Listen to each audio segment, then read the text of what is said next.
kali ini kita akan mencoba mengunboxing produk dari Xiaomi. Ini bukan Xiaomi terbaru, tapi sudah lumayan hampir setahun rilis. Tapi saya akan mencoba untuk mengunboxing di tahun 2020 ini. Apakah masih recommended atau bagaimana? Saksikan videonya sampai selesai.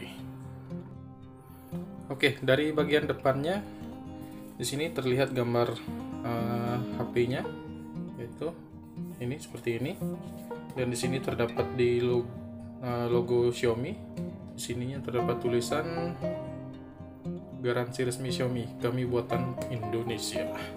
Oke, di bagian sisi kanan terdapat tulisan Redmi Note 8 Pro, di sisi kiri Redmi Note 8 Pro, di atas kosong, dan di belakang adalah highlight spesifikasi yang diunggulkan di Xiaomi Redmi Note 8 Pro ini. Oke, teman-teman bisa lihat dia menggunakan yang pertama yaitu 64 megapiksel ultra high resolution kamera. Terus untuk ukuran layarnya itu dengan lebar 6,53 inci dengan resolusi Full HD, dengan model notch itu modelnya dot drop display. Oke, untuk chipsetnya sendiri menggunakan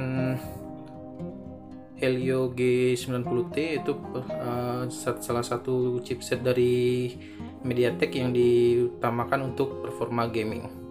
Untuk baterainya sendiri dilengkapi dengan baterai sebesar 4500 mAh.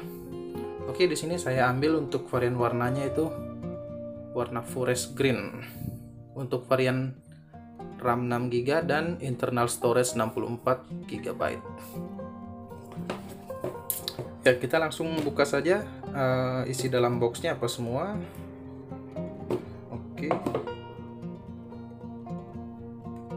Oke, pertama kita dapatkan adalah ini box kecil yang berisi SIM tray ejector, sudah pasti. Terus ini adalah tanda pembelian, dan ini buku garansi atau buku manual. Terus tidak pernah lupa Xiaomi selalu menyertakan soft case di setiap pembelian unitnya. Good job untuk Xiaomi. Terus kita dapat di bawahnya lagi unitnya Xiaomi Note, maksud saya Redmi Note 8 Pro, tapi masih tetap ada logo Xiaomi-nya, teman-teman. Oke, di sini dilihat highlight yang seperti di belakang boxnya tadi, 64 megapiksel, 6,53 inci Full HD, high performa dengan Helio G90T, dan capacity baterai 4500 mAh. Oke, warna forest green-nya seperti ini, teman-teman bisa lihat, warna hijau dengan degradasi hitam di tengahnya. Teman-teman bisa lihat seperti ini. Oke, selanjutnya kita bawahnya lagi kita mendapatkan kepala charger dengan output, teman-teman bisa lihat di sini. Oke, maksimal 18 watt. Oke, lumayan tidak terlalu cepat untuk di tahun 2020, karena mungkin standar sekarang untuk fast chargingnya itu adalah 30 watt. Tapi untuk 18 watt juga tidak terlalu lama untuk mengisi baterai yang sebesar 4500. Oke, untuk di bagian USB-nya kita mendapatkan USB Type C seperti ini. Oke, di bagian boxnya cuma itu saja. Tidak ada lagi hal-hal lain atau benda-benda lain yang ada di boxnya. Sekarang kita rapikan dan kita lanjut untuk melihat bagaimana handphonenya sendiri. Oke, untuk bagian handphonenya kita langsung lepas saja bagian plastiknya. Ini adalah salah satu ritual yang sangat menyenangkan saat kita mengunboxing handphone baru, yaitu suara tarikan plastiknya seperti ini. Iya, mungkin teman-teman dengar. Terus kita lepas juga bagian belakangnya. Oke. Oh, saya kira ini hanya satu stiker yang tadi bagi dua ya. Jadi kita lepas lagi. Ya, oke. Kita mulai dari bagian depannya.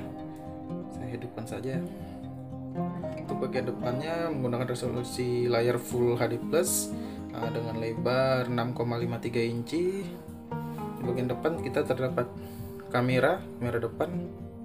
Untuk berapa megapikselnya saya lupa ya, nanti saya akan tulis saja di deskripsi. Dan terdapat juga, oh ya, ini terdapat juga LED notifikasi ya teman-teman. Di sini dekat kameranya terdapat LED notifikasi. Bagian kanan kita lihat ada tombol volume dan tombol power. Bagian belakang di sini teman-teman bisa lihat warnanya cantik ya, hijau forest cream, gradasi hijau ke hitam. Sini terdapat logo Redmi. Sini terdapat tulisan 64 megapiksel AI super kamera. Oke, bagian kamera utamanya saya suka dengan posisinya seperti ini di bagian tengah. Jadi kalau kita simpan di bawah, dia akan rata, tidak akan terlalu goyang seperti kamera-kamera yang adanya di sisi samping. Untuk kameranya sendiri, untuk setupnya di sini terdapat 3 kamera, 1, 2, 3. Itu resolusi 64 megapiksel sebagai kamera utama. Ada depth sensor, ada wide, dan ada kamera mikro atau makro. Oke, di sini flash, LED flashnya untuk fingerprintnya berada di satu bingkai dengan kamera utamanya. Teman-teman bisa lihat. Jadi kalau seolah dari sepintas teman-teman yang belum tahu mungkin dilihatnya ini seperti tanpa fingerprint, tapi sebenarnya dia satu bingkai dengan kamera utamanya.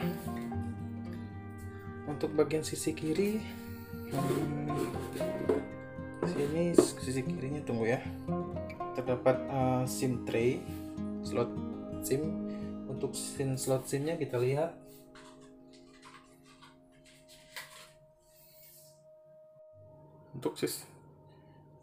Untuk sisi kirinya kita lihat SIM tray-nya seperti apa. Kok keras ya? Oke. Lumayan keras teman-teman. Jadi untuk SIM tray-nya dia menggunakan SIM tray hybrid ya. Jadi teman-teman tidak bisa menggunakan sekaligus dua SIM card dengan memory card. Jadi teman-teman harus mengorbankan salah satunya jika teman-teman menggunakan memory card. Oke. Untuk pinggir-pinggirnya ini juga terdapat kayak silikon karet warna merah ini. Kalian bisa lihat, iya. Ini fungsinya untuk mencegah rembesan air masuk ke bagian SIM tray-nya. Bagian atas yang saya suka dari Xiaomi masih tetap memberikan infrared blaster di bagian atasnya. Jadi buat teman-teman yang suka ngeprank temannya, silahkan matikan AC dan matikan TV secara tanpa menggunakan remote aslinya. Oke, bagian bawah terdapat lubang speaker, port USB Type-C, dan audio jack 3,5 mm. Oke. Teman-teman mungkin bertanya kenapa saya masih mau menggunakan atau membeli baru Xiaomi maksud saya Redmi Note 8 Pro di tahun 2020 ini, tepatnya pada bulan Juni. Sebelum saya menggunakan Vivo Z1 Pro untuk menggunakan gaming untuk hobi saya, itu bermain PUBG. Tapi sebenarnya tidak ada kendala untuk performa gamingnya di Vivo Z1 Pro, tapi hanya ada satu kekurangan menurut saya yang kurang menyenangkan ya. Untuk screen recording bawaannya dari Vivo Z1 Pro, dia bisa merekam suara in-game, tapi hasil dari suaranya tersebut jadi lebih cempreng gitu. Jadi tidak sesuai dengan suara yang kita dengar. Begitu setelah kita putar recordingnya, suaranya menjadi sangat cempreng dan sangat mengganggu telinga. Jadi saya merasa kurang srek saja dengan hasil screen recording dari Vivo Z1 Pro. Maka saya karena saya beralih ke Redmi Note 8 Pro. Tapi buat teman-teman untuk menanyakan apakah performa game Z1 Pro itu bermasalah, buat saya tidak ada bermasalah sama sekali. Untuk chipset dan prosesornya aman dipakai seharian karena dengan baterai yang full. Tapi hanya itu saja kekurangannya, selainnya tidak ada kekurangan lain. Oke, di sini untuk apa lagi ya, saya terangkan dari Xiaomi Redmi Note 8 Pro. Kita coba untuk kameranya. Oke.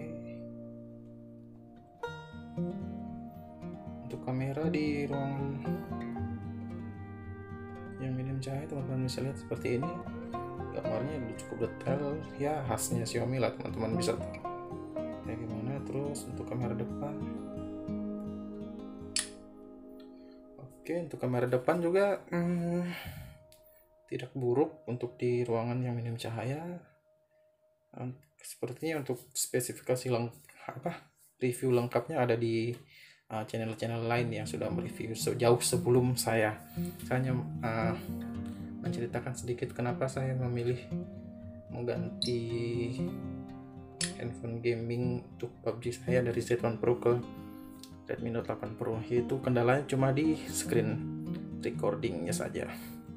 Jika teman-teman tidak mempermasalahkan itu, tidak masalah teman-teman menggunakan Z1 Pro. Tapi teman-teman jika suka record dan suka menonton hasil game kalian dan hasilnya suaranya cempreng gitu, pasti teman-teman akan merasa sangat terganggu.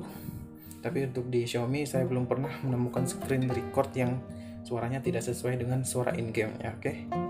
Nanti mungkin saya akan review bagaimana performa gaming untuk di Redmi Note 8 Pro ini.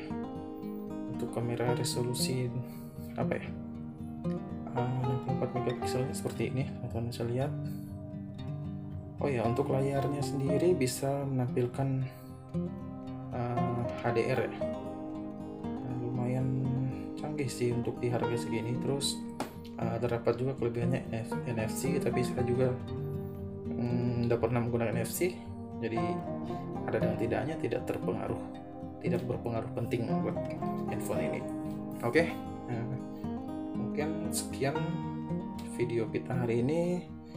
Jika ada teman-teman yang ingin bertanya tentang handphone ini, performanya bagaimana dan dibandingkan Z1 Pro, nanti teman-teman bisa tulis di kolom komentar. Oke. Sampai jumpa di video-video kita selanjutnya. Terima kasih.